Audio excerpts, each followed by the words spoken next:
Let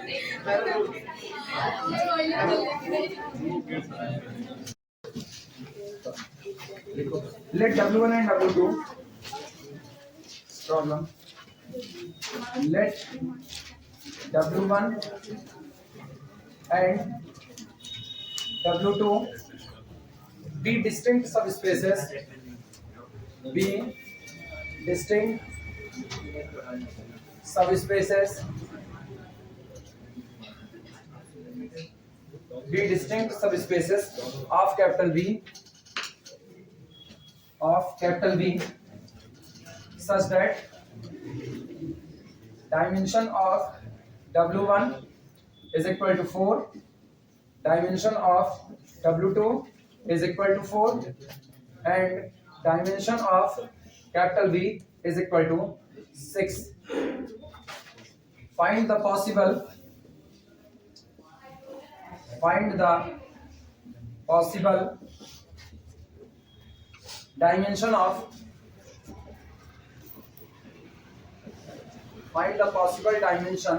of W1 linear sum W2 and W1 intersection W2. दो सब space दिया है W1 W2, दोनों एक vector space V over F के सब स्पेस हैं, और ये कह रहा है कि दोनों डिस्टिंक्ट सब स्पेस हैं। मतलब ऐसा नहीं कि डायमेंशन 4 है तो दोनों बराबर हो जाएंगे। डिस्टिंक्ट का कतई मतलब डिसजॉइंट नहीं होता है, पहले ये भी सोच लें। डिस्टिंक्ट अगर आप कह रहे हो ना, तो डिस्टिंक्ट का मतलब केवल आप एक बात करो, अलग अलग हैं। अगर दो दिए गए सब स्पेस अलग अलग हैं तो इसका मतलब ये होता है कि उनके बीच में कुछ एलिमेंट कॉमन हो भी सकते हैं, हो सकता है वो टोटली डिसजॉइंट हो, उनके बीच में केवल ओरिजिन कॉमन आए। क्लियर हुआ? जैसे एक्स एक्सिस और वाई एक्सिस दोनों डिस्टिंक्ट हैं और दोनों कैसे हैं? डिसजॉइंट हैं, क्योंकि दोनों में केवल और केवल कॉमन कौन आ रहा है? जीरो वेक्टर ओरिजिन आ रहा है बस, और कोई कॉमन नहीं। लेकिन अगर हम कहें एक्स एक्सिस, अगर हम करें एक्स एक्सिस और हम करें एक्स वाई प्लेन, तो ये कैसे हैं? डिस्टिंक्ट। ये डिसजॉइंट नहीं हो सकते, क्योंकि एक्स वाई प्लेन में पूरा का पूरा एक्स एक्सिस कंटेन है। उसके बावजूद भी एक्स एक्सिस पर केवल वो पॉइंट हैं जिनका पहला कोऑर्डिनेट जिंदा है, बाकी सब कैसे हैं? जीरो। और वाई जेड प्लेन में वो भी मौजूद है जिनका वाई कोऑर्डिनेट भी जीरो है, जिनका एक्स कोऑर्डिनेट भी जीरो है, सारे मौजूद हैं। लेकिन फिर भी दोनों में वेक्टर्स की संख्या अलग अलग है। एक बात। दूसरी बात, पूरा x axis x y plane में कंटेन्ड है, लेकिन x y plane x axis पर कंटेन्ड नहीं है, तो डिस्टिंक्ट हो गए। तो डिस्टिंक्ट होने का मतलब डिसजॉइंट हो भी सकता है और नहीं भी, लेकिन डिसजॉइंट हो गया तो डिस्टिंक्ट है ही। क्लियर में ये बात है? इस तरीके से करें, W1 W2 दो सब स्पेस दिए गए हैं, दोनों की डायमेंशन 4 दी गई है और दोनों डिस्टिंक्ट हैं, मतलब दोनों सेम टू सेम नहीं है।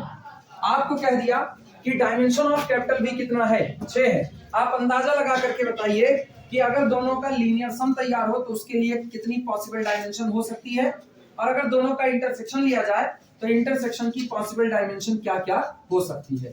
चलो शुरुआत करो। सबसे पहले इंटरसेक्शन को निपटा देते हैं। इनइक्वालिटीज है, सॉल्यूशन में लिखना। We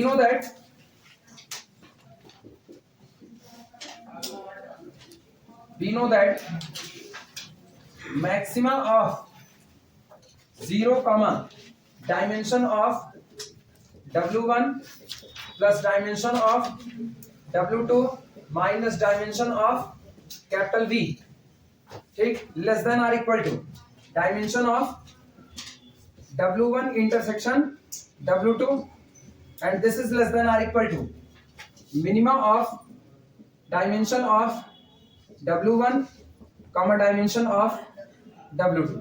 इनइक्वालिटी याद आई कल की? ध्यान देना। दिस इंप्लाइज दैट यहां से अपने को क्या मिला? मैक्सिमा ऑफ 0 कॉमा, बोलो डायमेंशन ऑफ W1 कितना? 4, डायमेंशन ऑफ W कितना? 4, और 4 4 8, और 8 में से कितना घटाओगे? 6, यानी कि 8 प्लस 8 माइनस 6, हाँ sorry 4 plus 4 minus 6। Vector space 6 dimension का, सब स्पेस 8 डायमेंशन का, मतलब बेटा बाप को भी पार कर गया। लेस देन और इक्वल टू घोर कलयुग, dimension of W1 intersection W2। अभी अपने लोग ना थोड़ी देर में त्राइनाम चलाते, प्रभु अवतार लीजिए। लेस देन और equal to minimum of 4 comma 4, यानी dimension of W1 intersection W2 less than or equal to 4 greater than or equal to 4 4 8 8 में से 6 गए।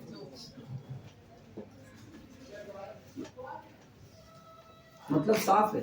सुनो मतलब क्या साफ है, मतलब ये है अगर दोनों की डायमेंशन 4 है और आपका वेक्टर स्पेस 6 डायमेंशन का है तो ये दोनों सब स्पेस कभी भी डिसजॉइंट नहीं हो सकते। सॉरी हाँ, कभी भी डिसजॉइंट नहीं हो सकते, क्योंकि अगर डिसजॉइंट होते तो इनकी डायमेंशन क्या चढ़ रही होती, इंटरसेक्शन की डायमेंशन क्या चढ़ती, 0 चढ़ती। इसका मतलब साफ हो गया है कि अगर आपका वेक्टर स्पेस 6 डायमेंशन का है, सुनना, अगर आपका वेक्टर स्पेस 6 डायमेंशन का है और दोनों ही सब स्पेस 4 4 डायमेंशन के हैं तो कभी भी ये दोनों डिसजॉइंट नहीं हो सकते। क्लियर हुआ? डिस्टिंक्ट रहेंगे। हाँ 3 3 का हो जाए तो हो जाए। किसका रख के चेक करो, रख के चेक करो तब हो जाएगा, पॉसिबिलिटी है तब होगी ना। 3 3 6 6 में से 6 गए 0 0 और 0 का मैक्सिमम भी कितना 0, अब पॉसिबिलिटी है 0 होने तब हो सकता है। लिखना this implies that possible dimension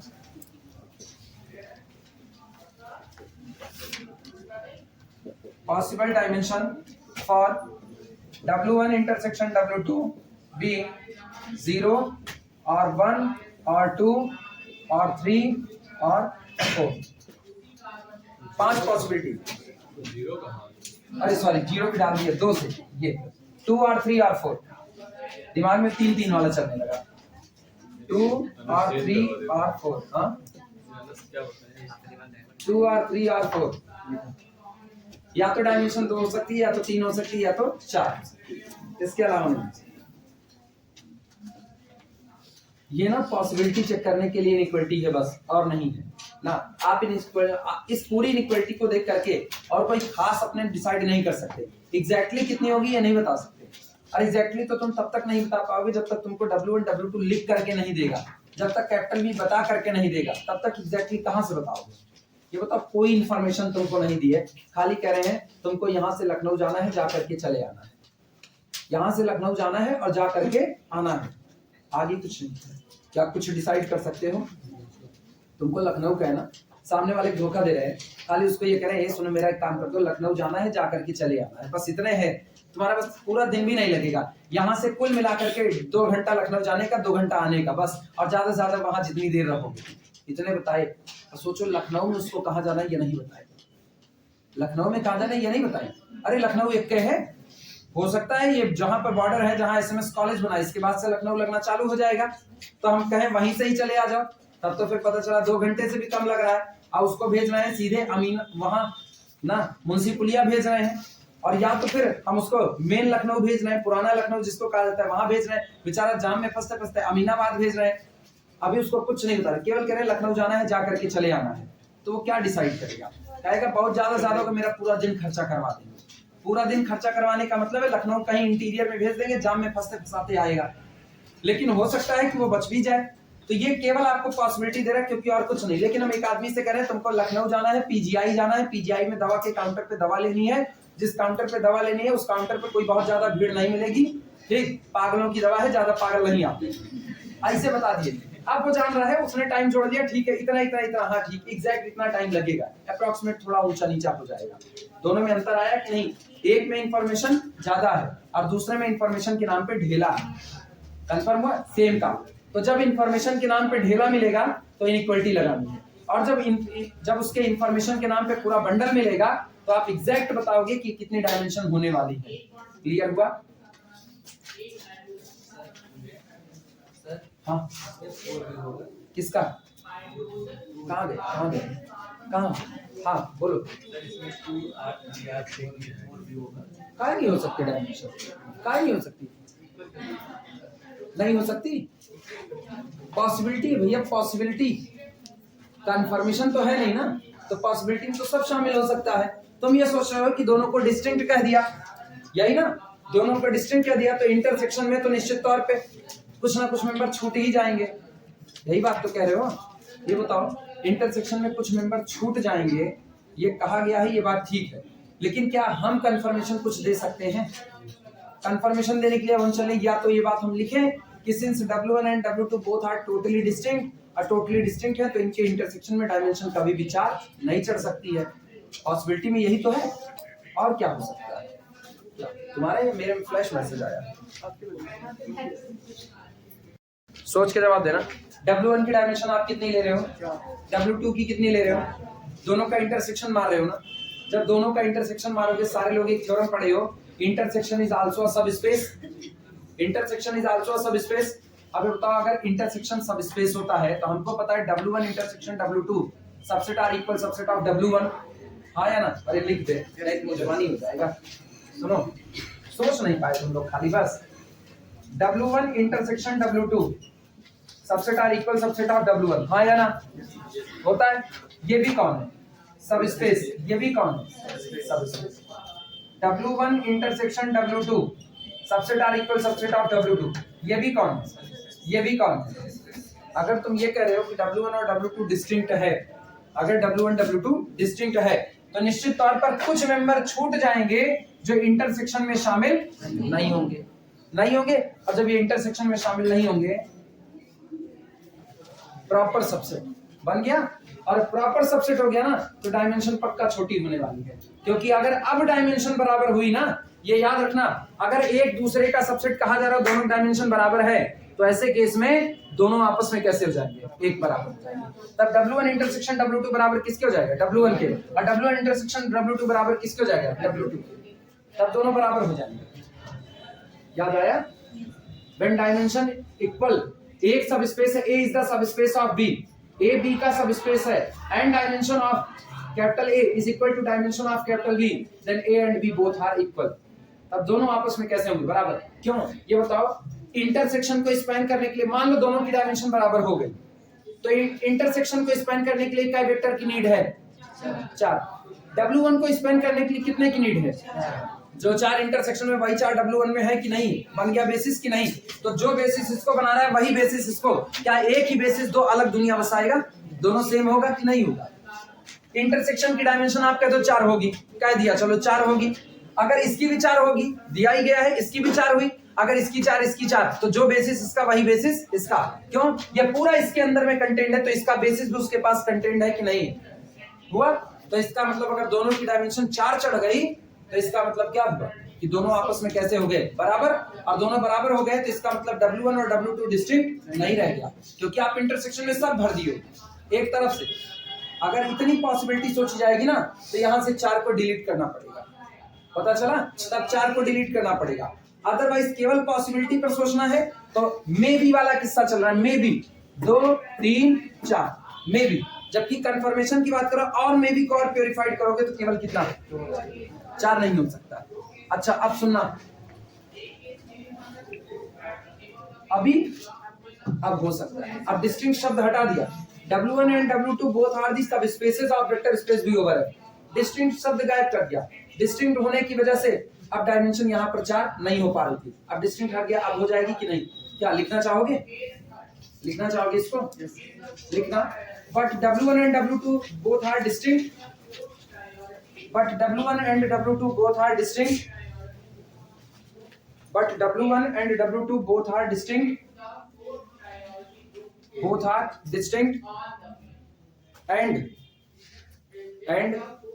W1 intersection W2 subset of W1. Proper subset बताना। W1 intersection W2 is the proper subset of W1. हुआ? नीचे लाइन चेंज करके लिखना, उसी के ठीक नीचे W1 intersection W2 subset of W2. W1 intersection W2 both are subset of W2, proper subset. ये ऐसा लिखिए,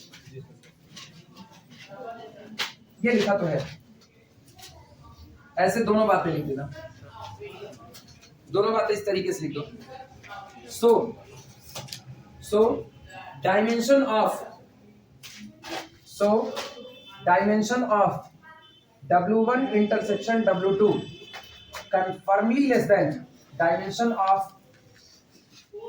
W1 and dimension of W2। इसलिए इसकी डायमेंशन कंफर्म है। डायमेंशन ऑफ W1 और डायमेंशन ऑफ W2 दोनों से कैसी होगी? छोटी होगी। सो possible dimension are only 2 and 3. So possible dimension are only 2 and 3. So possible dimension are only 2 and 3. इसलिए केवल पॉसिबल डायमेंशन कितनी होगी? 2 और इसके अलावा नहीं। अब लीनियर सम का कैलकुलेट करके बताओ। लीनियर सम के लिए इनइक्वालिटी लिख रहे हैं। आल्सो वी नो दैट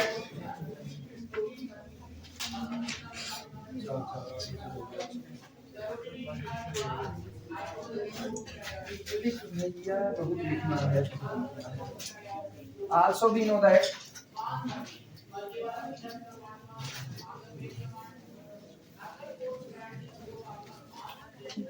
इसके साथ ही साथ हम जानते हैं कि आगे जाए हम लोगों को पूछना, लेकिन हम लोग जानते हैं maxima of dimension of W1 comma dimension of W2 less than और equal to dimension of W1 linear sum W2 less than और equal to minima of dimension of capital V comma dimension of W1 plus dimension of W2, यानी dimension of W1 linear sum W2। Area 51 तो नहीं गए हैं, चले गए ये चले गए ना। ये वाला सिर्फ ये W1 प्लस ये इवनिंग मॉर्निंग दोनों बैच मौजूद है ना, तब लोग चले भी जाए कोई फर्क तो पड़ेगा नहीं ना। जो नहीं आए हैं उनको जाने तो एरिया 51 में, उनको थोड़ी देंगे। Less than or equal to minimum of 6 comma 8 greater than or equal to maxima of 4 comma 4 implies that possible dimension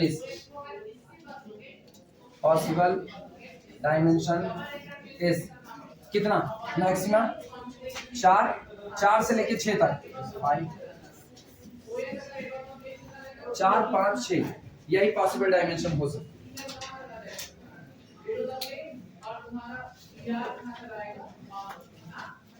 सुनो, एक थ्योरम छूट गई है ना, बाई नेम वाली, उसको हम पहले निपटाएंगे, फिर आगे न्यूमेरिकल निकालेंगे, लेकिन पहले वो थ्योरम निपटाएंगे।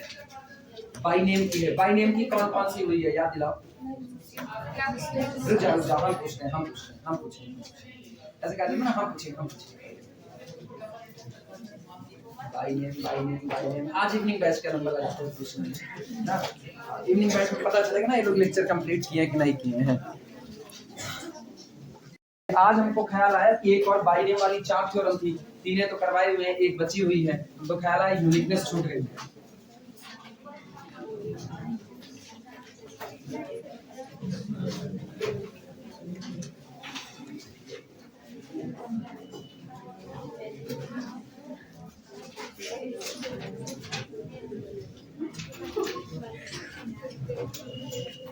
सुनो, इधर बात सुनो, पहले भावार्थ समझो।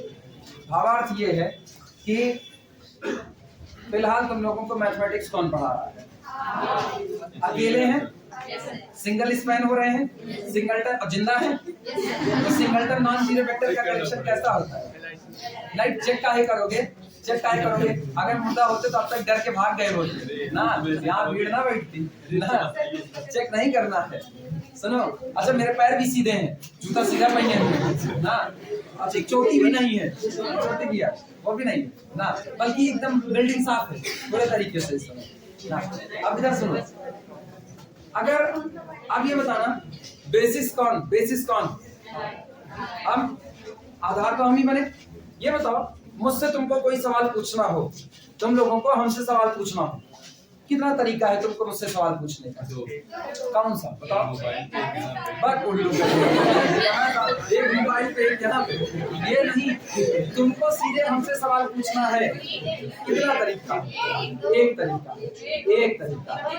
विपिन और सुशांत के पास थोड़ी जाके सर जी ऐसा है, अनुभव सर से कहिए अब तो न्यूमेरिकल बता दें, कहोगे कभी नहीं? मुझसे सवाल पूछना है तो हम इस पूछोगे, आपके मुझसे ही पूछना है ना, किसी और से नहीं, तुमको हमसे सवाल पूछना है, तो ये तो कहोगे नहीं कि अपने घर वालों से कहोगे सुना सुना हमको सर से सवाल पूछेगा, चला हमारे साथे साथे चला, जो ने हम डेराई ना पीछे में खड़ा रहे हम सवाल पूछ ले, ये तो कहोगे नहीं। एक क्या तरीका है, आओगे हमसे सवाल पूछोगे, या ये भी नहीं कहोगे मनीष के पास जाकर के कहो सर जी हमको सर से सवाल पूछना है, चलिए जरा उनसे सवाल पूछवा दीजिए, ये भी नहीं कहोगे। मुझसे सवाल पूछने का तरीका, एक तरीका। अच्छा ये बताना, अगर यहाँ पर कोई और भी होता, यहाँ कोई और होता, जैसे मान लो हम 3 लोग पढ़ा रहे थे, 3 लोग में वो 2 लोग मेरे हेल्पर होते, वो लोग मेरे मतलब मेरे साथ काम कर रहे हैं, तो ऑब्वियस तौर पर मेरे हेल्पर हो गए, मेरी सहायता कर रहे हैं। अब मुझसे सवाल पूछने के क्या तरीके हो गए, ज्यादा हो गए। अब तुम ये कह सकते हो सर एक सवाल ये नहीं आया, अनुभव सर को दे दीजिएगा, वो याद से इसको बता देंगे। दूसरे को भी कह सकते हो सर उनको दे दीजिएगा, बता देंगे, कह दीजिएगा उनके कोर्स का सवाल है और हम कहीं छुट्टी पर गए हुए हैं, कहीं भी कुल्लू मनाली वगैरह घूमने गए हैं, ठीक ठंडी आई हुई है, ठीक। अरे सोचो तो अच्छा स्विट्जरलैंड पहुंच जाओ ना, दिक्कत कौन सी है। हम तुमको सीधे सोचो, ये बताओ अगर स्पैनिंग सेट है, अब तक हम बेसिस से, लेकिन अब जब हेल्पर रख लिए तो क्या हम एलआई हो पाए, हेल्पर हो गए तो एलडी हो गए कि नहीं। और जैसे हम एलडी हुए तैसे तुम्हारे पास मुझसे सवाल पूछने का कई तरीका हो गया, एक से ज्यादा। और जब तक हम अकेले हैं, बेसिस अकेले है तो इंडिपेंडेंट है, तो हम ही बेसिस हैं, तब केवल कितना तरीका है, एक। तो इसी को कहा जाता है यूनिकनेस थ्योरम। अगर आपका बेसिस है, अगर वेक्टर स्पेस के पास उसका बेसिस है, तो वेक्टर स्पेस के किसी भी मेंबर को बेसिस एलिमेंट के लीनियर कॉम्बिनेशन में लिखने का केवल और केवल कितना तरीका होता है, एक। लेकिन अगर वो स्पैनिंग सेट है तो उसी एलिमेंट को स्पैनिंग सेट के लीनियर कॉम्बिनेशन में लिखने का तरीका एक से ज्यादा होता है। क्लियर हुआ? वापस सुनना, थ्योरम को लिखने से पहले समझो। थ्योरम कह रही है कि कोई वेक्टर स्पेस है V ओवर F, और V ओवर F का एक बेसिस दिया गया है, that basis is the S1, और दूसरी तरफ एक आपको स्पैनिंग सेट दिया गया है, स्पैनिंग सेट। और कैसा spanning set, which is not a basis, which is not a basis. सुनो, जो स्पैनिंग सेट होता है वो बेसिस हो भी सकता है और नहीं भी। अगर आपका स्पैनिंग सेट एलआई है तो क्या बन जाएगा, बेसिस। लेकिन अगर आपका स्पैनिंग सेट एलडी है तो वो बेसिस नहीं है। हाँ, आपके पूरे वेक्टर स्पेस को स्पैन करने का दमखम रखता है। आपके वेक्टर स्पेस में मौजूद हर एलिमेंट स्पैनिंग सेट के वेक्टर का लीनियर कॉम्बिनेशन लिखा जा सकता है, लेकिन उसको तैयार करने के तरीके हमेशा एक से कैसे होंगे, ज्यादा होंगे। और जबकि अगर S1 को हमने कह दिया S1 कौन है, बेसिस है, तो इसके किसी भी मेंबर अल्फा को इनके अंदर मौजूद वेक्टर से लिखने का मेरे पास केवल और केवल कितना तरीका होगा, एक से ज्यादा नहीं होगा। एग्जांपल के तौर पर अगर हम कह रहे हैं, ये भी हटाओ, अगर हम R3 ओवर R की बात करते हैं, मेरे पास वेक्टर स्पेस है R3 ओवर R। चलो R3 ओवर R का तुमको बेसिस देते हैं। R3 ओवर R का बेसिस दे रहे हैं 1 0 0 0 1 0 0 0 1, और तुमको R3 ओवर R का एक मेंबर दे रहे हैं 2 4 6 दे दिया। 2 4 6 को इनके लीनियर कॉम्बिनेशन में लिख करके दिखाओ, कैसे होगा। 2 इंटू अल्फा 1, ये अल्फा 1 है, अल्फा 2 है, ये अल्फा 3 है, plus 4 into alpha 2 plus 6 into alpha 3। एक और तरीके से लिख के दिखाओ, एक और तरीके से है तरीका नहीं मौजूद। यानी अगर आप इसको बेसिस के कॉम्बिनेशन में लिख रहे हो तो आपके पास केवल और केवल कितना तरीका है, एक से ज्यादा नहीं है ना। अगला आपकी बार स्पैनिंग सेट दे रहे हैं 1 0 0 0 1 0 0 0 1 1 1 1 2 2 2। अब की लिख के दिखाओ 2 4 6 को। पहला तरीका तो यही है, उनके कोफिशिएंट कितना चढ़ा दोगे, 0। और अगला तरीका, हाँ अगला तरीका क्या होगा, बोलो, सोच के जवाब दो।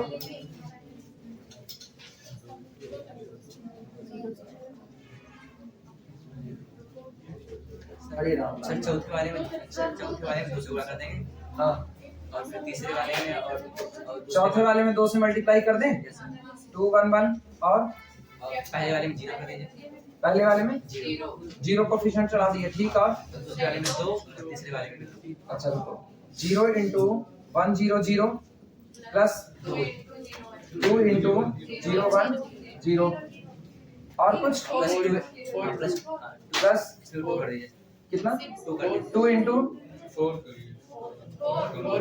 4 इंटू 0 0 बन जाएगा और बाकी 0 हो गया। ठीक है, तो एक तरीका तो यही रहा, एक ही। दो तरीके आगे, यहाँ 2-3 तरीके नहीं होते, अब कितने होंगे? इनफाइनाइट तरीके। ये बोलो ये कब हुआ? जब आप उसको स्पैनिंग सेट लिए, डिपेंडेंट वाला स्पैनिंग सेट। तो जब ये सेट डिपेंडेंट है और स्पैनिंग सेट है, तो आपको एक ही वेक्टर को इनसे कंस्ट्रक्ट करने का कितना तरीका मिला? Infinitely many. इनफाइनाइटली मैनी मिलने का मतलब है आपको यूनिक तरीका नहीं मिला। लेकिन जब आप बेसिस में लिखना है तो आपको क्या तरीका मिला? एक तरीका। That's the uniqueness theorem. Uniqueness theorem कहती है every vector belong to the vector space can be written uniquely as the linear combination of basis element. Basis element से किसी वेक्टर को बनाने का आपके पास केवल और केवल कितना तरीका होता है? एक से ज्यादा तरीका नहीं होता है। क्लियर हुई थ्योरम? चलें लिखा जाए। अब तो भावार्थ भी पता चल गया। हम अकेले पढ़ा रहे हैं तो मुझसे सवाल पूछने का एक तरीका, सीधे मुझसे पूछ लो, मामला खत्म। और अगर हम कई लोग मिलकर के पढ़ा रहे हैं तो ठीक है, हम छुट्टी पर चले गए, आपके पास दूसरा तरीका भी मौजूद है। आपको स्पैनिंग सेट के लीनियर कॉम्बिनेशन में आना है। मुझसे पूछो, उससे पूछो, किसी से पूछो, मुझे से पूछने के कई तरीके। उनको सवाल दे दो, सर जाइएगा, हमको सर मिलेगा, उनको दे दीजिएगा सवाल, या सर इसको अपने जेब में रख के, जब कभी मिलेंगे तो उनसे कह दीजिए इसका सॉल्यूशन बता दे। होता है कि नहीं होता? जब पिताजी घर पर नहीं है, कोई मेहमान आता है, कहता है बेटा पापा से कह देना फला आए हुए थे, नाम बता करके चला गया। क्यों? क्योंकि वहां पर एक स्पैनिंग की प्रॉपर्टी लग गई। तो कितने तरीके हुए? एक से। अच्छा, रूम में हम अकेले रहते हैं, रूम में अकेले रहते हैं, कोई मेरा परिचित का वहां नहीं है, तो किसी को मुझसे मिलना है तो क्या वो अगल बगल बता करके जाएगा कि कह देना शशांक आए हुए थे, कह देना विपिन आए थे, कह देना मनीष आए थे? कोई नहीं। अब तो सीधे हमसे मिलेगा ना। तो इसका मतलब अगर हम अकेले हैं, बेसिस है और बेसिस है तो स्पैन करेगा। तो किसी भी वेक्टर को लिखने का क्या तरीका होगा? एक। और अगर स्पैनिंग सेट है, बेसिस नहीं है, तो हमेशा तरीके कितने होंगे? एक से ज्यादा होंगे। क्लियर हुआ? प्रूफ कैसे होगा वो सुना। प्रूफ मजेदार और छोटा।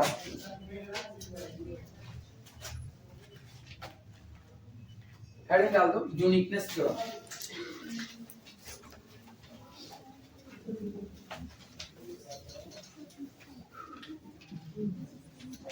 यूनिकनेस थ्योरम इंपॉर्टेंट, टिक कर देना इसके ऊपर।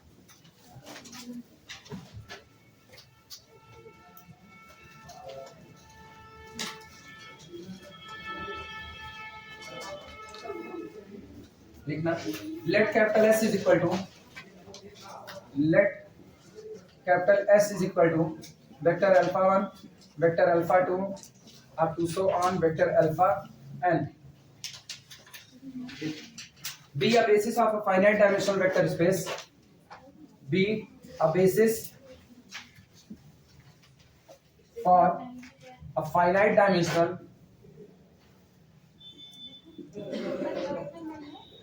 पहली स्टेटमेंट है। हाँ, इसके दो तरह के स्टेटमेंट होते हैं ना। एक अभी हम वो लिख रहे हैं जो किताब का स्टेटमेंट है, एक वो लिखेंगे जो किताब का ही होता है लेकिन शॉर्ट में होता है। Let capital S is equal to alpha 1 alpha 2 alpha n be a basis of a finite dimensional vector space, finite dimensional vector space V over F।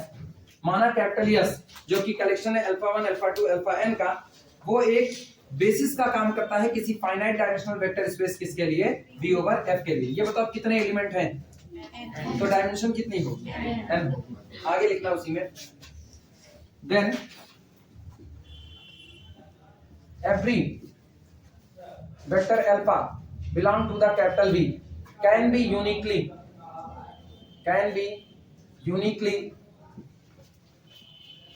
Written as, uniquely की स्पेलिंग चेक करें,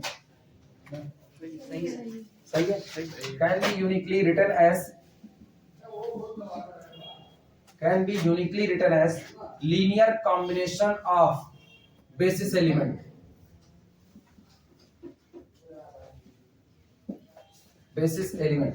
full stop.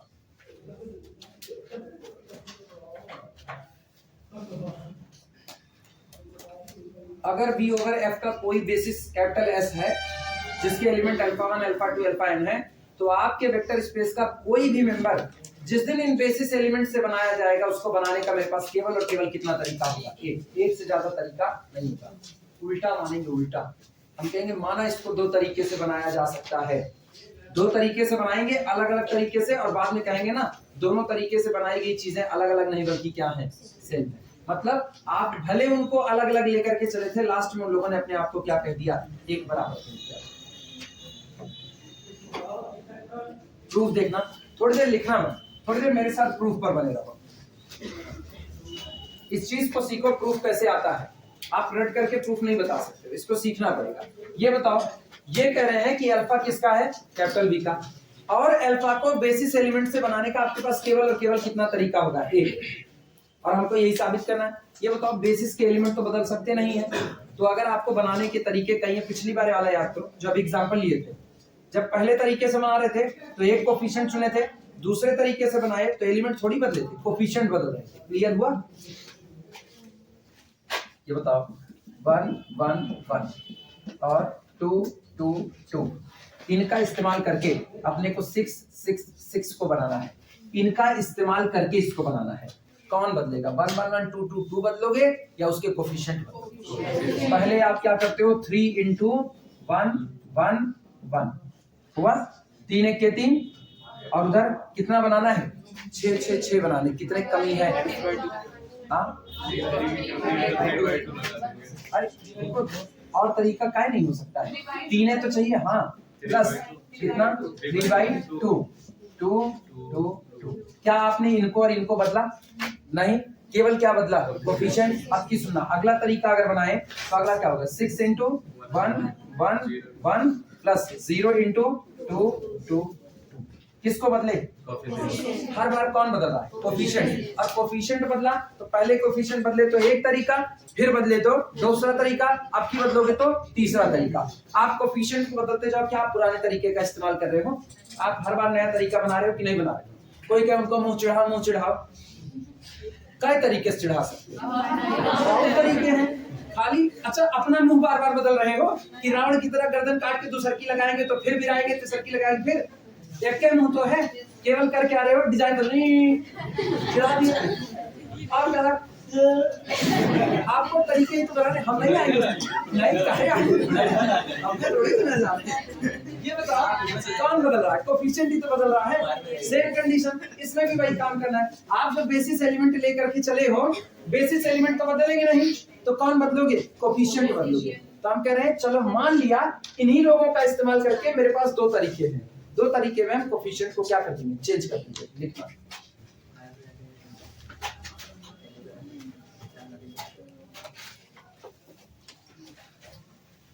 Proof लिखना, since देखो, since capital S is basis for V over F. एक बात तो आप खुद कह रहे हो कि जो आपने कैपिटल एस दिया गया है वो कैपिटल एस कौन है, वी ओवर एफ का क्या है, बेसिस है।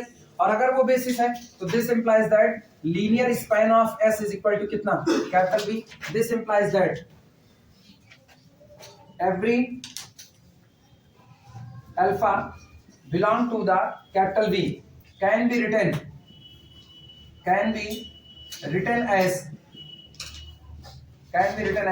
linear combination of elements of capital S। आप खुद ये कह रहे हो कि capital S V over F के लिए किसका काम करता है, बेसिस का काम करता है। और बेसिस का काम करता है तो हमको पता है बेसिस के अंदर इतनी दमदारी होती है कि अकेले पूरे वेक्टर स्पेस को स्पैन कर सके। तो इसका मतलब लीनियर स्पैन ऑफ एस बराबर कितना हो जाएगा, कैपिटल वी हो जाएगा। यानी every vector belong to the capital V can be generated by the use of element of the capital S. दिखाना है ना, एक ही तरीके से जनरेट होगा, उल्टा मानते हैं। लिखना, सपोज इफ पॉसिबल या late if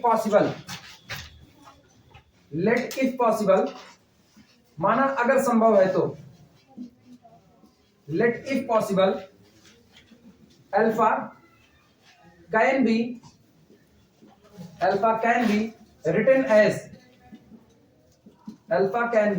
written as linear combination of alpha i's in two ways alpha इसका मतलब जान रहे हो ना, alpha 1 alpha 2 alpha 3 alpha n। हम मान रहे हैं कि माना अल्फा जो कि कैपिटल वी से बिलोंग करता है, अगर पॉसिबल है तो उसको लिखने के कई तरीके हो सकते हैं, दो तरीके। अगर दोनों तरीके आप लेके चले, दोनों सेम हो गए, तो इसका मतलब ये हुआ कि आप तीसरा लेके चलोगे वो भी क्या हो जाएगा, सेम। तो आप चाहे जय तरीके उठाओगे आएगा तो कैसा, सेम। ये बताओ यहाँ तक की बात में क्या हमने कोई अलग से assumptions माना? सारी बातें अभी तक वही थी। थ्योरम मुश्किल नहीं, थ्योरम बहुत आसान है। अपने ना रट्टा मारते तब दिक्कत होती है। अपने को सीधी सी बात पता है, कैपिटल एस बेसिस है, बेसिस है तो मुझको पता है बेसिस अकेले वेक्टर स्पेस को स्पैन कर सकता है, उतनी बातें लिखे।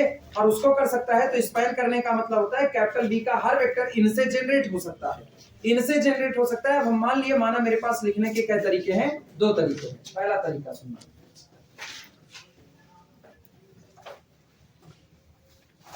दैट इज अर्थात let alpha is equal to, coefficient ले रहे हैं, पहले कोफिशिएंट सुनना, a1 into alpha 1 plus a2 into alpha 2 plus up to so on plus an into alpha n। और अब तो पता चल चुका है ना, तरीके दो होने का मतलब है आप बेसिस के एलिमेंट नहीं बदलोगे, आप क्या बदलोगे, कोफिशिएंट। एंड दूसरा तरीका देखना, alpha is equal to, coefficient बदल दो, b1 into alpha 1 plus b2 into alpha 2 plus up to so on plus bn into alpha n। ये बताओ अगर a1 बराबर b1, a2 बराबर b2, an बराबर bn हो जाए तो ये दोनों तरीके फिर से सेम हो गए कि नहीं हो गए? आप नया कोफिशिएंट मान लिए, आपने कहा हम नया कोफिशिएंट मान रहे b1 b2 b3 bn, और थोड़ी देर सॉल्व करने के बाद पता चला अरे वो b1 नहीं बल्कि कौन है, a1, वो b2 नहीं कौन है, a2, वो bn नहीं कौन है, an। तो इसका मतलब आप भले दो तरीका दिखाए, वो दोनों तरीके आपस में कैसे हो गए, एक बराबर हो गए।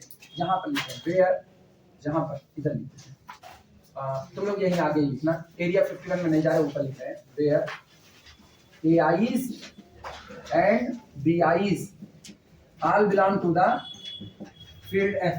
दोनों किसके मेंबर हैं, फील्ड F के मेंबर हैं। इतनी बात तक क्या हमने कोई एजम्पशंस अभी तक कहा, एक एजम्पशंस खाली, माना तरीके कितने हैं, दो, इसके अलावा कुछ नहीं कहा। अच्छा मुझको दिखाना है, एक नकल बैठा नकल दिमाग में, हमको दिखाना क्या है, a1 बराबर a2 बराबर a2। अगर हम कहते हैं a1 और b1 के बीच का डिफरेंस ही खत्म हो गया, a1 माइनस b1 बराबर 0 हो गया, तो a1 बराबर क्या हो गया, अच्छा अगर a2 माइनस b2 बराबर 0 हो जाए तो दोनों के बीच का डिफरेंस खत्म, यानी a2 बराबर कौन हो गया। इन जनरल अगर an माइनस bn हो जाए और an माइनस bn बराबर 0 हो जाए तो an बराबर कितना हो जाएगा, हम हर बार क्या बोल रहे हैं, माइनस ना, घटा दे दोनों, घटा घटाओ, अल्फा माइनस अल्फा 0 वेक्टर बराबर, इधर बोलो कितना आया, a1 माइनस b1 इंटू कितना, प्लस अगला बोलो और इंटू कितना, plus up to so on plus an minus और इंटू कितना, 0 तैयार करो तुमने। ये बताओ, रुक जाओ, ये बताओ आप एक लीनियर कॉम्बिनेशन बनाए और उसको क्या कर दिए, लेकिन वो लीनियर कॉम्बिनेशन क्या बेसिस एलिमेंट का है कि नहीं है, और बेसिस एलिमेंट से जीरो वेक्टर को बनाने का क्या तरीका, सारे कोफिशिएंट कितने होने चाहिए, 0, यानी a1 माइनस b1 बराबर, तो a1 बराबर, a2 माइनस b2 बराबर, तो a2 बराबर, an माइनस bn बराबर, तो an बराबर, हो गए बराबर कि नहीं, बस काम खत्म। 5 नंबर की थ्योरम इतना। बट बहिनी एक सुनो, 4 थ्योरम है बाई नेम की, 4 में से एक कंफर्म मिलती है, कंफर्म मिलती है ना। But alpha 1 alpha 2 up to so on alpha n all are basis member या all are member of basis, all are basis element, basis elements, so they are alike, इसलिए वो एक दूसरे से कैसे होंगे, independent, so they are alike, इसलिए ये लोग एक दूसरे से कैसे होंगे, इंडिपेंडेंट। और alike होने की शर्त अपने को पता है, this implies that, इसका मतलब क्या हुआ, a1 माइनस b1 बराबर 0, a2 माइनस b2 बराबर 0, up to so on an minus bn बराबर 0। ये तो सबको याद रहेगा ना, क्यों 0 कर दिए, या कहो उसका भी लॉजिक दिखाएं, याद रहेगा। दिस इंप्लाइज दैट a1 बराबर b1, a2 बराबर b2, up to so on in general an बराबर bn। अब सोचो जब सब बराबर हो गए तो आप दो रिप्रेजेंटेशन लेकर के चले और दोनों आपस में कैसे हो गए एक बराबर, मतलब आप जिस दो तरीके को मान के चले थे वो दोनों तरीके कैसे एक। तो आपके पास किसी भी वेक्टर को बेसिस एलिमेंट के कॉम्बिनेशन में लिखने का केवल कितना रास्ता होता है, एक बस। इसीलिए कोऑर्डिनेट वा यूनिक होता है, इसीलिए हाँ कई तरीके होते हैं ना, तो एक के पॉइंट छिन भर पे बदलता है।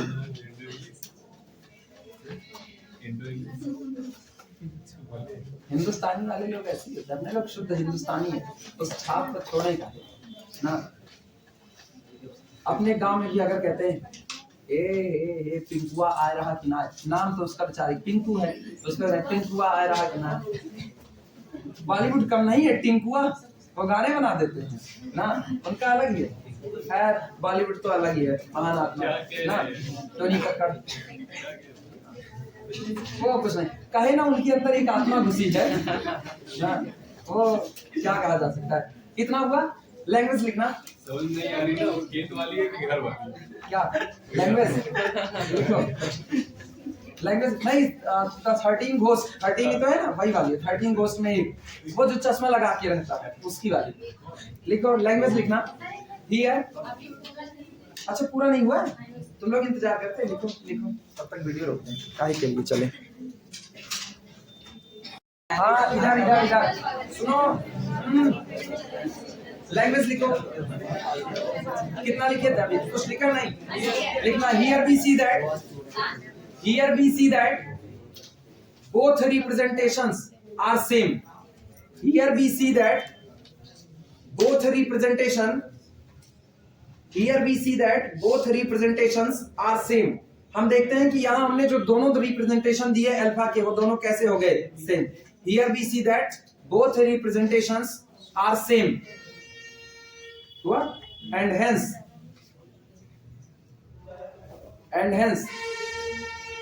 every vector in capital V, and hence every vector in capital V can be uniquely written as, and hence every vector in capital V, V vector space वाला V can be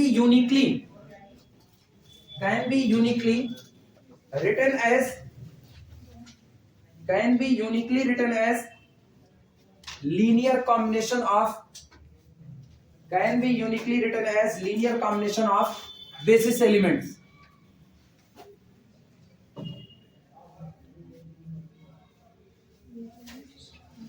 Can be uniquely written as linear combination of basis elements.